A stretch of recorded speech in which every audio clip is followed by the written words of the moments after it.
A cowboy lifted a crippled woman off the road. What he did after stunned the whole valley. The wheel had been off the wagon 2 hours before I came along. I know that because the axle mud had dried to a crust by the time I saw it, and the afternoon was still young enough that the drying told me when it happened. You learn to read things like that. You learn it not from schooling, but from years of moving through country where a wrong read gets you dead. Where the color of a cloud at noon tells you whether you've got 2 hours or 6 before the weather turns. Where the age of a boot print in soft ground tells you whether that rider was a half day ahead or 2. I had been doing that reading for a long time. Long enough that it happened without my deciding to do it, the way breathing happens. I didn't plan to stop. That's the honest truth of it, and I may as well say so at the start. I had 11 miles between me and Cutter's Creek, where I had a bill of sale to deliver before sundown or forfeit the commission, and I had maybe 4 hours of good light. I saw the tilted wagon from the crest of a rise, saw the mule standing patient in the traces, old mule, dun-colored, the kind that doesn't spook and doesn't run, just waits, and I told myself it wasn't my concern. Then I saw her. She was sitting on the ground about 10 feet from the wagon, her back against a post of dry scrub oak that had fallen across the shoulder of the road, and her right leg was stretched out in front of her in a way that told me she wasn't sitting by choice. One hand was in her lap. The other was pressed flat against the dust beside her like she was steadying herself against the spin of the world. She didn't look up when I rode by. She was looking at the axle. Not at the sky, not down the road hoping someone was coming. At the axle, sizing up the problem, already figuring. I pulled Roan up about 30 yards past her and sat there a minute. The commission was real money. $40 for 2 days' work, which was more than I'd cleared in the 2 weeks before that. A rancher named Dunbar had a buyer coming up from the south, and the buyer needed the paperwork in hand before he'd commit. $40, sundown, Cutter's Creek, clear as a bell. I turned Roan around. She didn't look up when I came back and dismounted. I tied Roan to the wagon wheel that was still on and walked around to look at the axle, and she tracked me with her eyes but didn't speak. The pin had sheared. Clean break, the kind of break that happens when a wheel drops into a rut at the wrong angle. Nothing catastrophic, nothing that couldn't be fixed, but it wasn't something you fix with your hands. I crouched down beside the axle and looked at it. Then I looked at her. "How long?" I said. "Since mid-morning," she said. "About." That was longer than I'd guessed from the mud. She'd been there maybe 3 hours. Her name was Clara Voss. She told me that when I asked, sitting down in the dust beside her because dropping to a knee with my bad hip was something I'd stopped pretending I could do gracefully.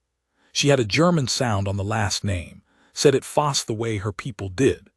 She told me later her grandfather had come over before the war and raised cattle near the Missouri Breaks, that the name got written wrong by a land officer and stayed wrong ever since. But that was later. That first afternoon, she just told me Clara Voss, and watched me with gray eyes that didn't give anything away.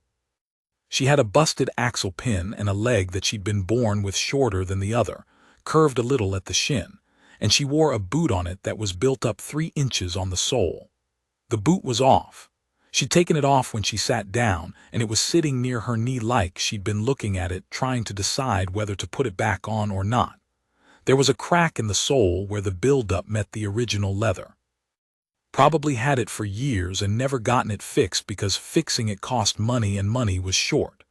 I could see the kind of money she had by the wagon, well kept but old, the hardware replaced once already, the boards painted twice over where the original coat had gone to rot. Not a poor woman, a careful one, a woman who made things last. The axle I could handle. I carry a spare pin in my saddlebag because I have done enough work on ranch roads that I know what breaks and what doesn't. A pin, a length of wire, a half-decent wrench, and you can get most wagons moving again, though you wouldn't want to run them hard afterward. The leg I couldn't fix, but I also didn't stare at it, which I noticed she noticed. Most people stared or looked away too fast, which was just staring with an apology attached. I looked at it the same way I'd look at a chair with a short leg, noted the condition, moved on. I went to my saddlebag and found the pin. It wasn't a perfect match for the original, but it was close. She sat where she was while I worked and didn't offer advice and didn't ask questions, which most people are not able to do when someone is fixing something for them. They hover. They suggest. She just sat, and when I was deep into it and my hat fell off into the dust, she picked it up and set it on the wagon bench without a word. Took me about 40 minutes, maybe closer to 50. The light had shifted. When I stood up and brushed the dust off my knees, I could already see we were going to lose the commission. I looked at the wagon. I looked at the road east toward Millhaven. "Where are you headed?" I asked her. She said Millhaven. That was the same direction I was going, past Cutter's Creek and another 4 miles east. I looked at the light on the ridge and did the math I already knew the answer to. "I'll drive you," I said. She looked at me, not warmly, not suspiciously exactly, more the way a person looks at a thing they're trying to figure the angle on because they've learned through long enough experience that there is always an angle. A man stops to help a woman alone on the road, he generally wants something. Maybe just the feeling of being owed a kindness, which is its own small currency. Maybe more. She was measuring that without saying it, and she was right to measure it. "I don't need driving," she said. "I can manage my own mule."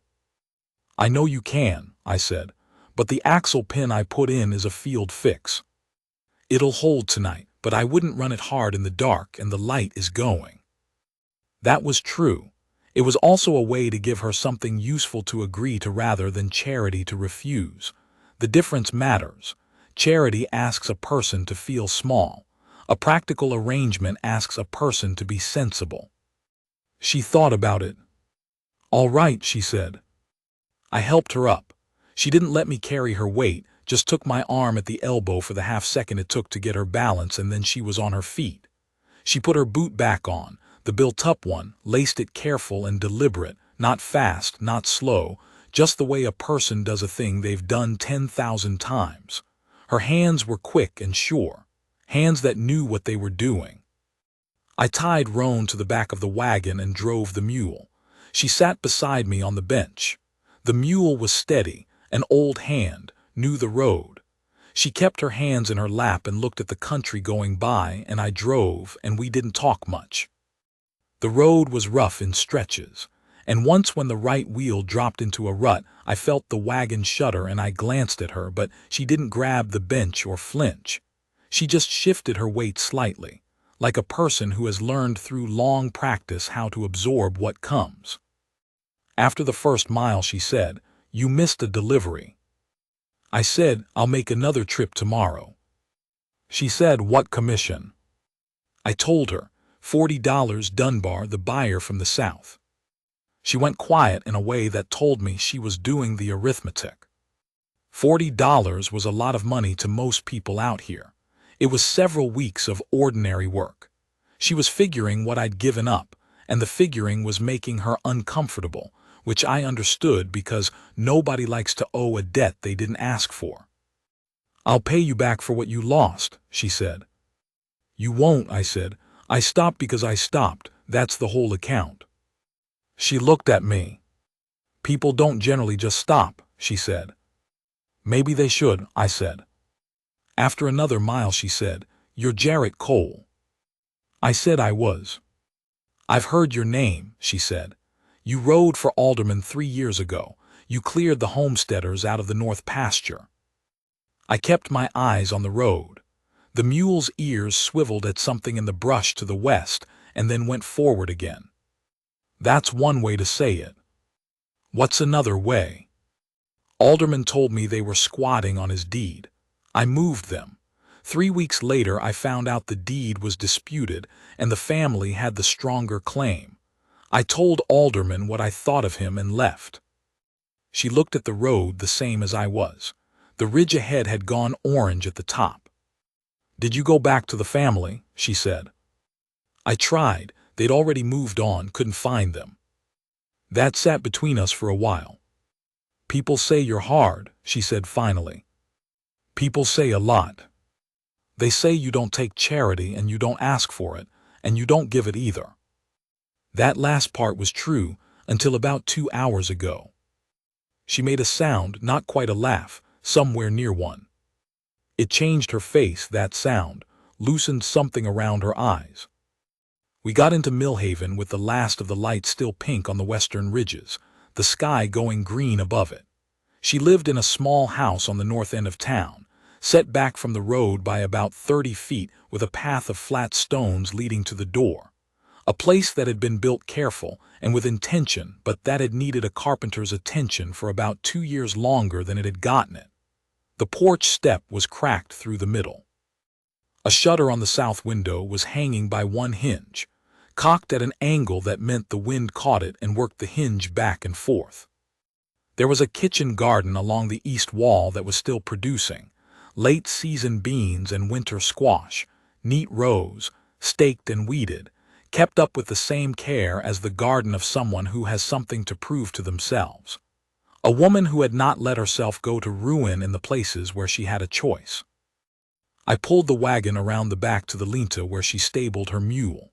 She climbed down herself, didn't wait for my hand, just stepped down with that particular controlled care and walked to unlatch the linta with a key from her coat pocket.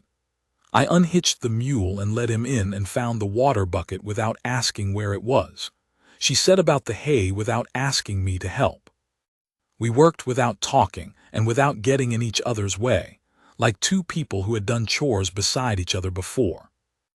When we were done, I said good night, and she said it back, and I untied Roan from the back of the wagon and stood there a moment with the reins in my hand.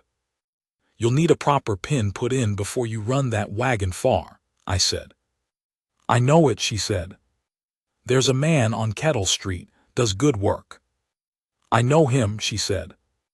I mounted up and rode to the one hotel Millhaven had, which was a building that had been a feed store before the owner died, and his son had put cots in the back room and called it hospitality. I ate a cold dinner out of my saddlebag and lay on the cot looking at the ceiling with the sound of the street coming through the thin wall, and the $40 I'd lost didn't bother me the way I expected it to. I delivered my bill of sale the next morning at Cutter's Creek and lost the commission, as expected. The buyer had found another seller the previous afternoon. Dunbar took it well enough, said he'd call on me for the next deal, which I believed or didn't. It didn't much matter. I rode back through Millhaven on my way north, and the cracked porch step caught my eye and I slowed down without meaning to. The shutter was what stopped me.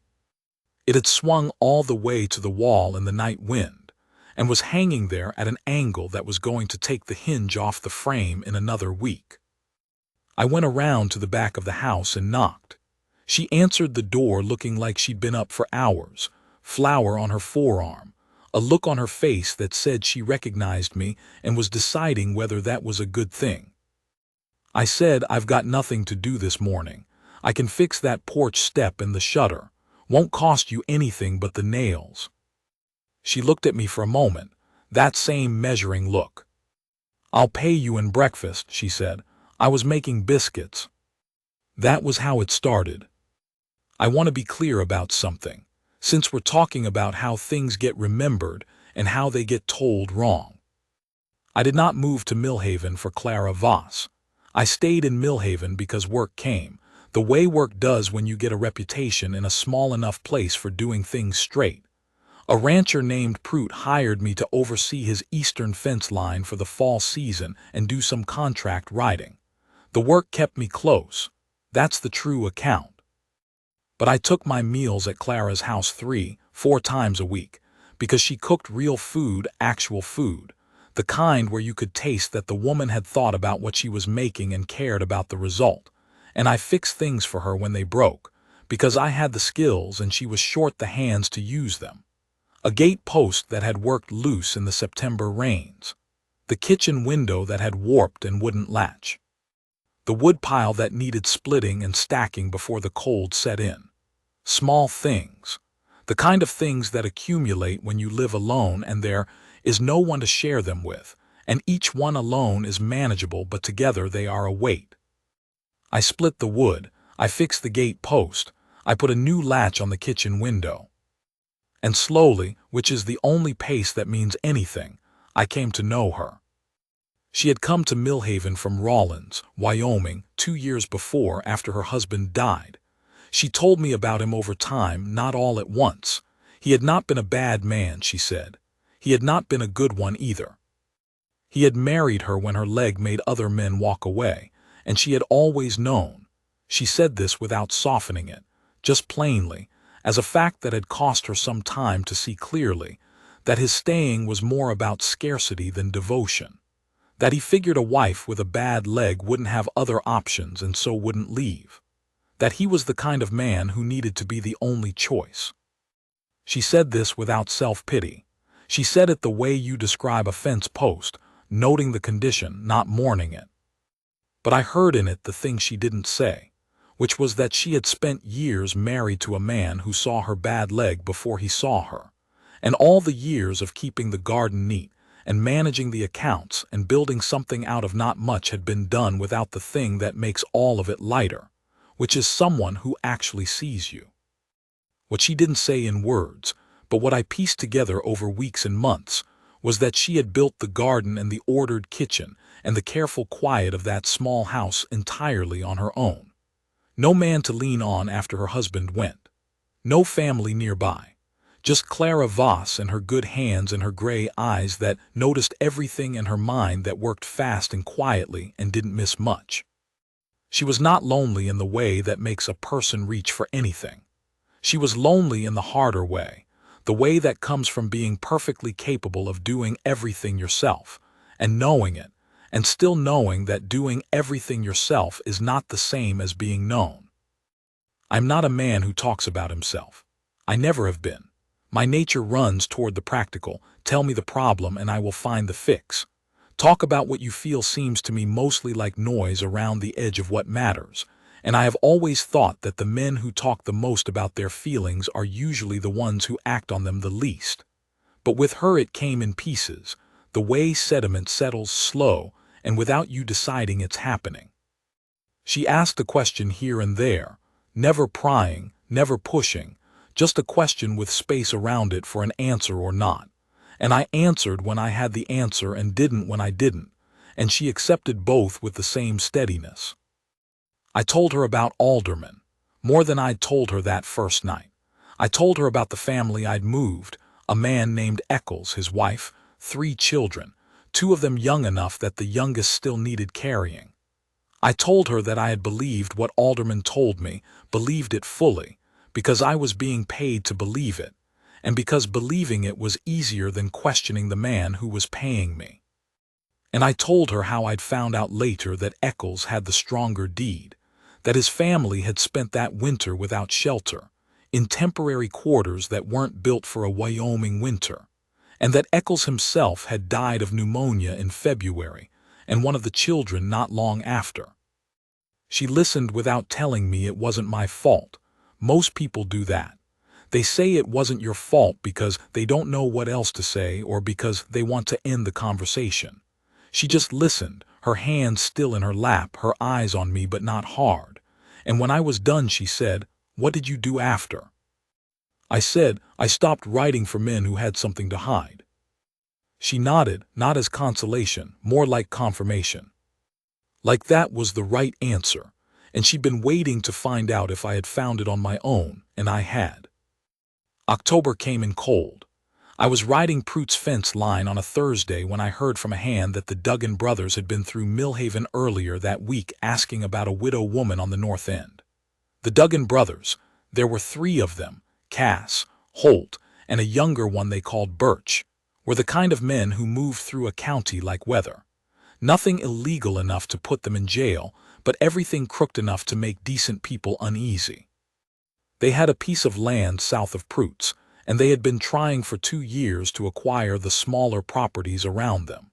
The kind of patient accumulation that happens when a man has money and time, and no particular conscience about how he uses either.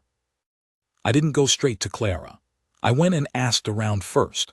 Found out the Duggans had made her an offer on her house in September, fair on the surface but with a condition buried in the language about water rights that would have left her with a property that had no legal access to the creek. Without the creek access, the house was worth a third of what they were offering. In 4 years, when the terms expired, they would buy it for nothing. She had read it and told them no. They had come back. When I got to her place that evening, she was at the kitchen table with the lamp pulled close, reading through a paper. She looked up when I came in. She'd given me a key 3 weeks before, said it made more sense than her having to stop what she was doing every time I came by to fix something, and I had taken it without ceremony because she was right. It made more sense. I hung my coat and sat across from her. I told her what I'd heard. She folded the paper, set it down, and told me they'd been by twice since September. That Cass Duggan had stood on her fixed porch step, big man, cordial in the way of men who know their size does the threatening without their having to, and told her the offer was going to get less generous the longer she waited. That she'd told him the offer could become worthless for all she cared, that she'd shut the door on him. She said it flat, not scared, but her hands were held still in her lap the way hands go still when a person is working to keep them that way, keeping them from showing what the rest of the face is keeping back. "They won't take no," I said. "I know that," she said. "You need someone to stand in front of this." She looked at me, her eyes went careful. "What does that mean exactly?" "It means I go to Cass Duggan and I tell him you have representation. A man they know won't fold. It means they think twice about sending someone to your door at night. Men like that, they look for the places where there's nothing to push back. You give them something to push back against, they generally look elsewhere." She was quiet for a moment. Outside the kitchen window, the elm tree her husband had planted was doing something in the wind, branches moving in that slow, deliberate way of old trees that know they're not going anywhere. "And if they don't look elsewhere," she said. "Then we cross that when we get to it," I said. "But let's start with the thing most likely to work." She looked at the lamp. The flame was steady. "Why would you do that?" she said. Not hard, not rhetorical, genuine. She wanted to know what I thought my stake in it was. I thought about it. I could have given her several answers that were all partly true. I could have said because I'd eaten her food for 2 months and it was only right. I could have said because I didn't like what the Duggans were. Both of those things were true. "Because it needs doing," I said, "and I'm capable of doing it, and there's no one else in this valley who's going to stand in front of it for you." That last part was also true. The men in Millhaven were decent enough in ordinary ways, but they had their own concerns and their own families, and they had the particular caution of men who live in the same valley as the Duggans and know the Duggans don't forget. I didn't live there yet. I didn't have that calculation. She looked at me for a long moment.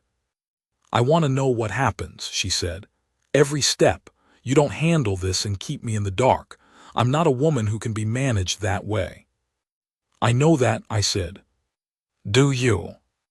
"Yes," I said, "I do." She held my eyes a moment more, like she was checking the answer against some internal measure. Then whatever she found there was apparently enough. "There's a pot of soup on the stove," she said. "Sit down." I went to Cass Duggan the next morning. He ran his operation from a low ranch house south of the creek, a place that smelled of horses and sour grain and the kind of enterprise that hadn't been properly aired out in years. He came to the door himself, a big man, thick at the neck, gone heavy in the middle but still carrying the original strength under it, the kind of man who is used to his physical size doing most of his talking. I told him who I was, and that I was representing Clara Voss in the matter of her property. I told him her answer on the water rights condition was no and would remain no, and that if he or anyone from his operation went to her door again for any purpose beyond a social call, I would take it as a personal matter. He looked at me with the flat eyes of a man doing arithmetic. He was calculating what he knew about me against what I was likely to do and what the cost of it would be. "You're cold," he said. "I am." He said, "We made a fair offer." "You made an offer with a buried condition that voided the fair part," I said. "She read it. She said no. That's the end of it." He said, "That property is worth more than what we offered." "I know," I said. "That's why she's not selling." He was quiet. A fly settled on the doorframe and moved on. He said, "We could make things difficult." I said, "You could try." There was a long beat. I held his eyes and he held mine, and neither of us blinked at it, and the horse in the corral shifted, and one of the other brothers, Holt, appeared at the corner of the barn and stood there, and I didn't look at Holt. "We'll see," Cass Duggan said, and went inside and shut the door. Not an end. I knew that going in, but it was a line in the dirt, and lines matter. They change the calculation. A man who has done something unchallenged for long enough starts to believe the world has no answer to him. You remind him the world does have an answer, it just hasn't spoken yet, and he has to account for that before he moves. Nothing happened in October. In November, Prute's fence work wound down, and I took odd jobs, hauling freight to the general store, some carpentry for a family named Cheryl who were adding a room onto their house, a week helping another rancher pull a late calf crop through an early cold snap that came in hard from the north and killed 2 calves before it was done. I had the hotel room still, or what passed for one, and I ate at Clara's most evenings. We had fallen into a thing that neither of us named. She cooked and I fixed whatever needed fixing, and after dinner we sat by the stove and talked, or didn't talk, and it was the easiest quiet I had found since I couldn't remember when. She was reading a lot that winter. She ordered books from a man in Cheyenne who supplied them by mail. Spent things, frontier economics, the kind of woman who thought of reading as necessary rather than decorative. I am not a reading man myself, or wasn't then, but I found I didn't mind sitting across from her while she read. She had a way of looking up occasionally and telling me something she'd found, not explaining it like she was teaching me, but sharing it like she'd found something good and wanted someone else to know it was there. I am not a man built for easy. I never have been. I don't trust comfort because, in my experience, comfort is usually just the quiet before the thing that ends the comfort. You spend a good stretch of time waiting for it to end. But sitting in that kitchen with the lamp burning and Clara across from me, the waiting got quieter. Still there, just quieter. In December, Duggan came to the house alone. I wasn't there. I found out from Ruth Henney, who ran the dry goods store 2 doors down, a sharp-eyed woman who missed nothing on her block, who had seen him ride up and seen Clara come to the door and then shut it fast, and who had gone over herself to check, and who told me about it that evening when I came into town. I went to Clara that night. She told me what happened without preamble, the way she told me everything, just the facts of it in order. Duggan had stood on the porch. Not Cass this time, the youngest, who had a smile his older brothers didn't bother with, and told her that his brother's patience was a limited thing, and that a woman alone on a property like hers was in a vulnerable position come winter, and that it would be a shame for something to go wrong, and he hoped she was thinking clearly about her situation.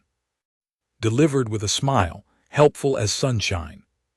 She was angry when she told me. The anger was controlled, but I could hear it underneath the control, the way you hear a river under ice. "He touched his hat when he left," she said, "like he'd done me a favor."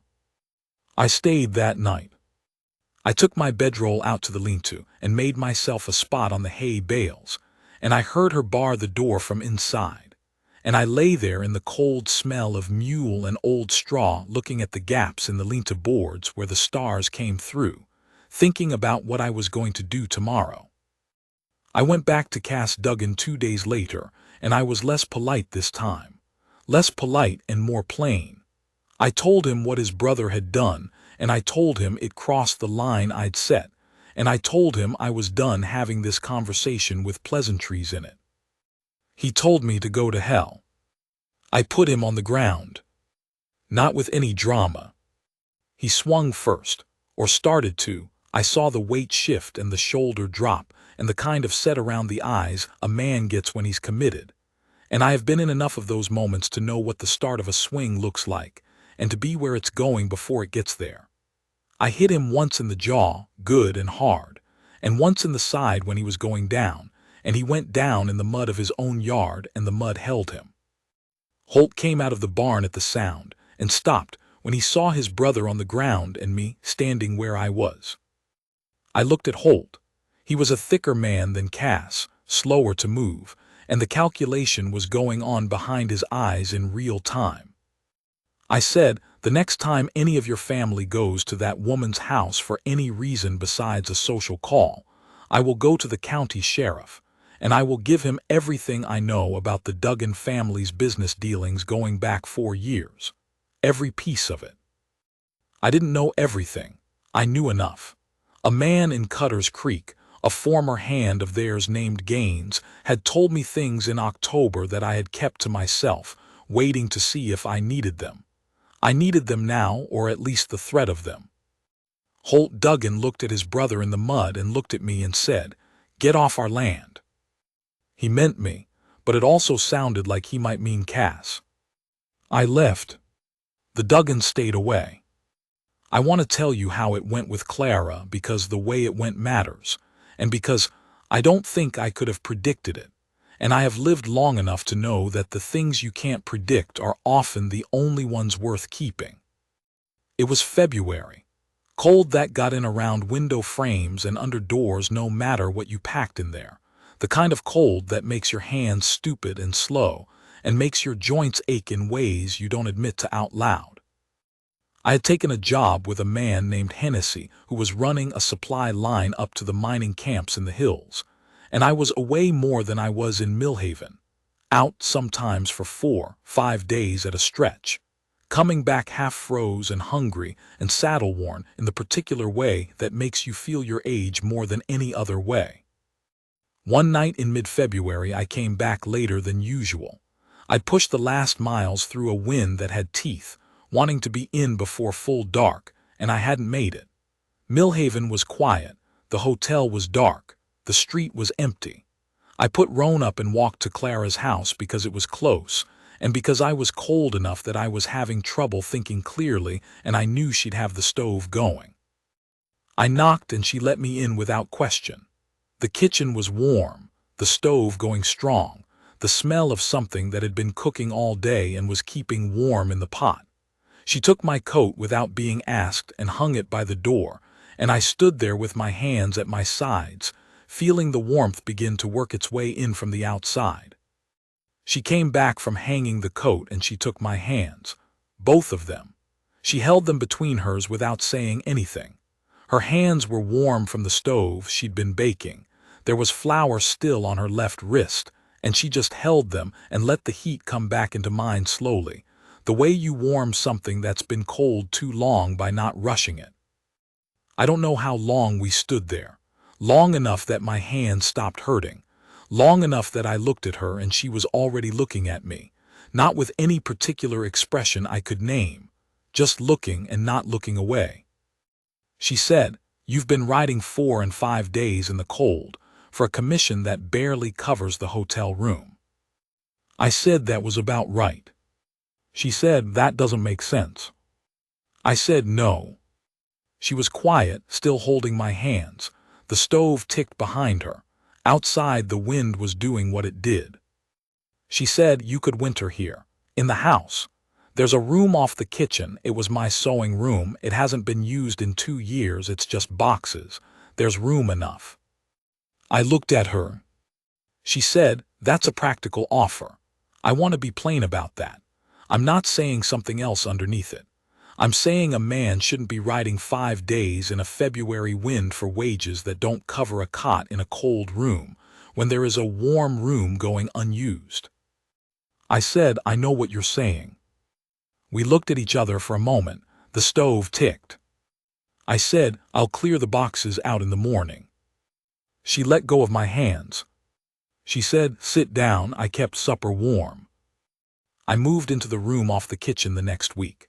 It was a good room south-facing, caught the morning sun, warm by mid-morning and held it. The boxes were things from her previous life. Bolts of fabric she'd had plans for, books she'd read twice already, her husband's tools, which she'd kept without knowing what to do with them. We went through them together on a Saturday afternoon, and she decided what to keep and what to give away and what to burn, and I didn't make anything of it that it wasn't. It was an afternoon going through boxes. She cried once briefly over a photograph, a small tintype, and I didn't ask who and put it in her apron pocket and we kept going. I paid her the same I'd have paid the hotel and she tried to argue that, and I told her flat it wasn't a charity arrangement, and she looked like she wanted to argue more and then didn't. We were two practical people making a practical arrangement. That was true. It was also something else, but we were taking it a step at a time. By March the room felt like mine in the way rooms do when you've slept in them long enough. By April the house felt that way in a larger sense, not owned. Nothing like that, but known.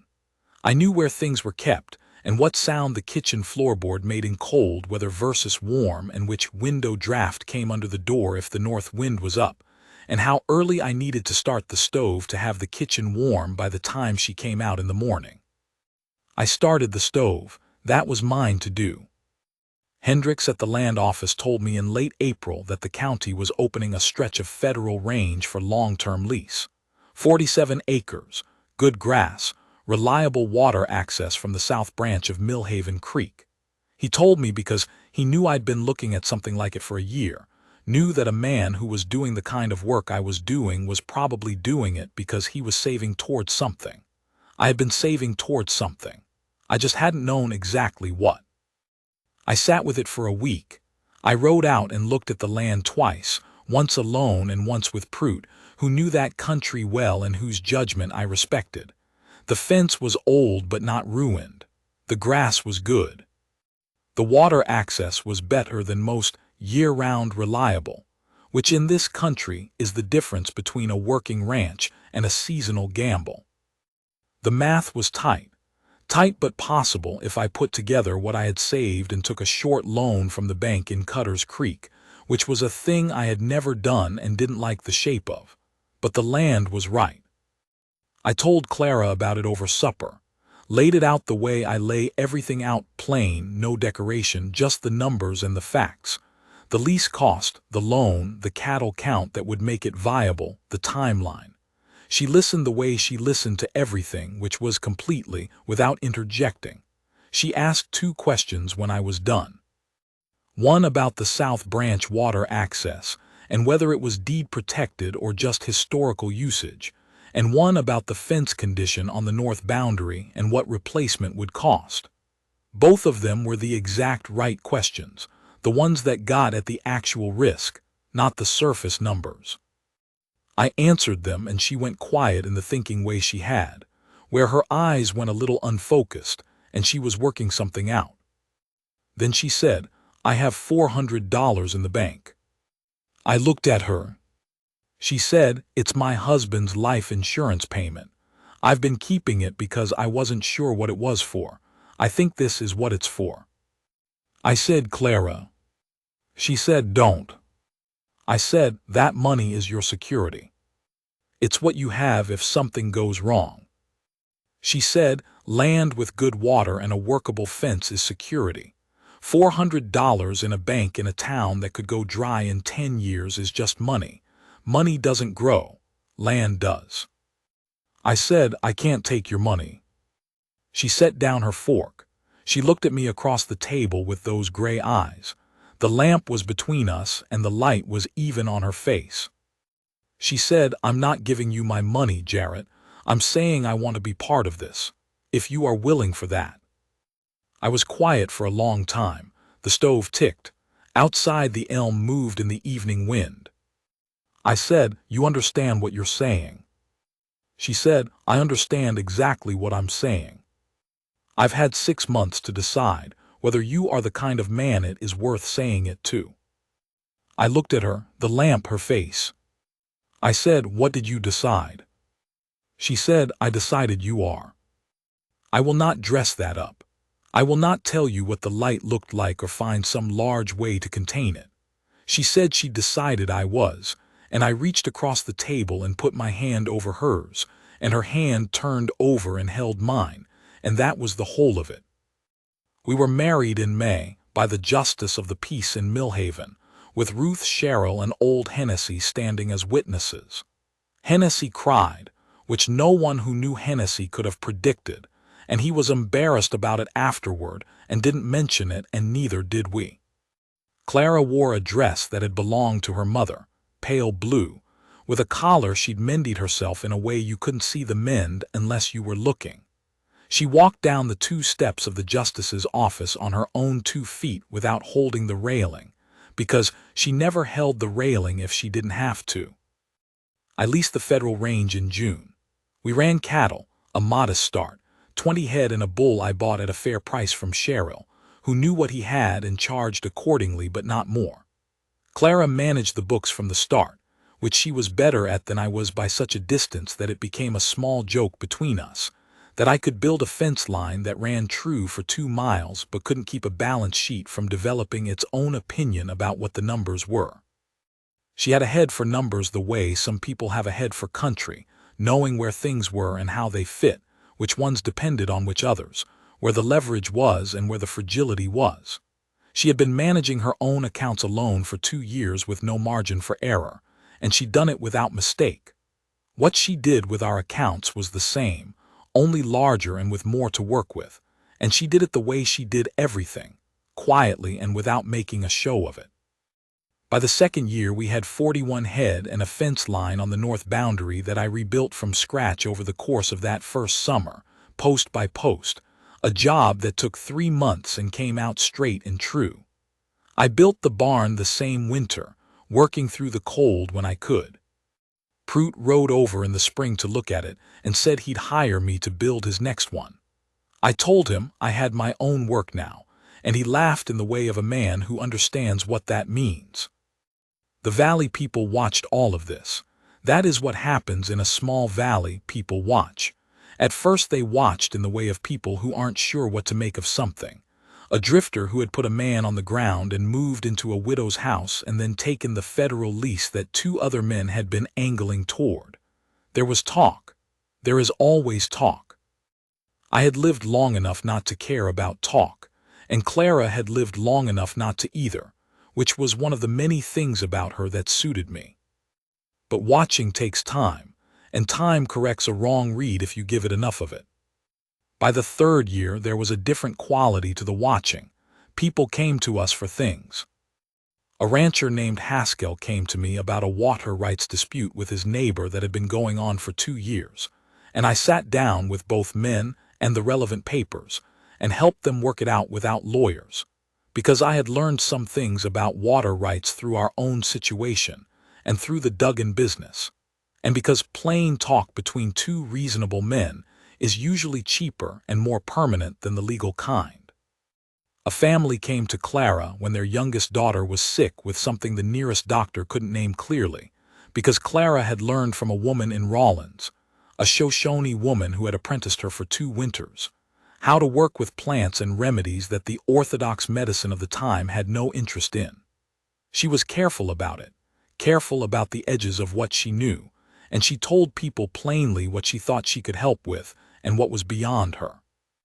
That honesty was what made people trust her.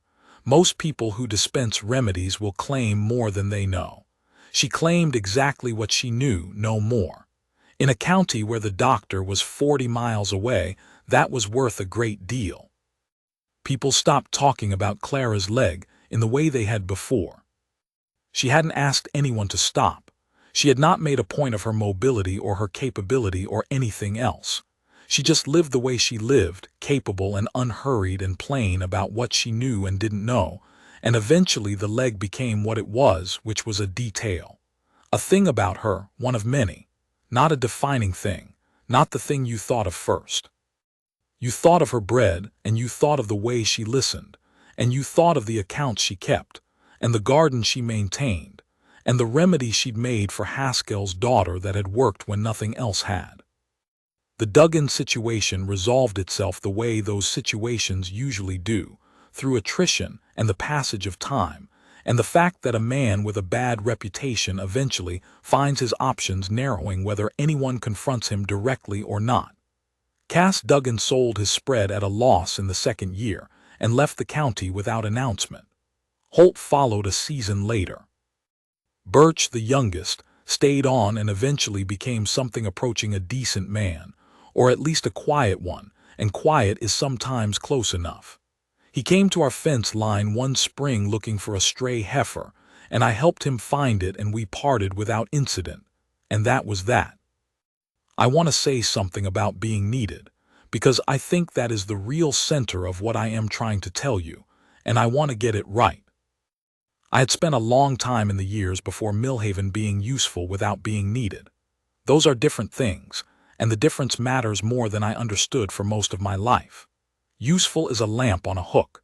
Needed is the hook itself.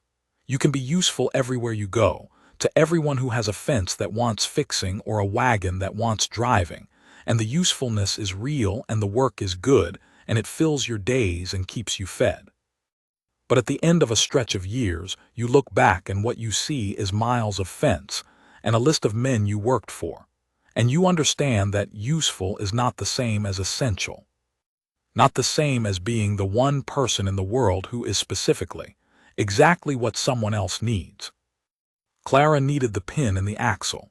She needed the porch step and the shutter and the Duggan situation handled and a man who would start the stove early. She needed all of it, and I could do all of it, and there is something in that combination, in the fit between what a person needs and what you are able to give, that changes everything. It changes the shape of your days. It changes how you come home at the end of them. But here is the finer truth of it, the one I'll say only once. She didn't need me to be a different man. She didn't need me to be softer or lighter or easier to be around than I was. She needed me to be exactly what I was, capable and straight and willing to stand between her and the hard things. And she chose that freely and with full information, knowing the alderman's story and the years of drifting and every other thing I'd told her in that kitchen over the winter. And she chose it because she had decided I was the kind of man worth choosing, not because I was the only option and not because her leg made the options short, but because she looked at the whole account of me and decided it was enough.